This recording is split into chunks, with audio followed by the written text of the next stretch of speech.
Scale Sales, and we're going to talk to Gettin Shippy on some snake pet care. All right, I mean, first thing about pet care is, start off with a proper enclosure for your animal, know how big it's going to get, what it's going to eat, and what temperatures it needs to be at. I mean, that's the most important thing about caring for an animal, is knowing your animal and what it actually needs. You can't just throw anything, just a random tote, and expect it's going to live and be happy. You've got to have humidities, basking areas, ambient temperatures, everything. First thing I like to start off with is a proper enclosure.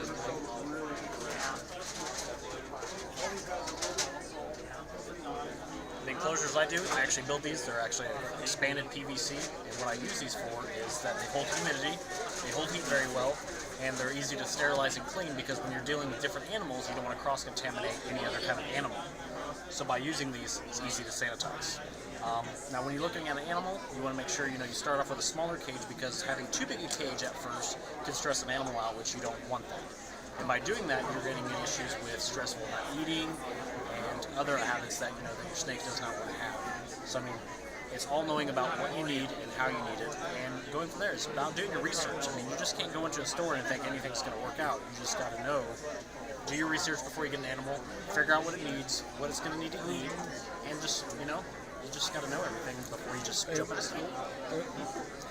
And what do they eat?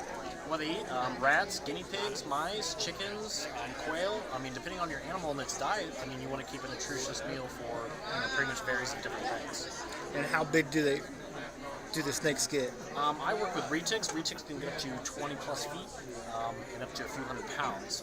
They start off at 18 inches long and a baby and can grow up to 10 feet their first year. So I mean, growing is a very fast thing with retics, knowing it is the longest snake in the world. And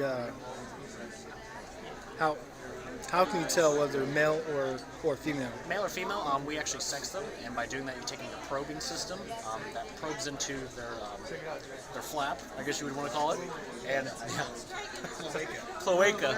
Yeah, sorry. And then depending on the length of it, I mean, determines whether it's male or female. Or another method that people do is called popping, which where you roll the tail and see if the hemo is coming to see if it's a male. So, Right. Thank you. Yep, no problem. Yep.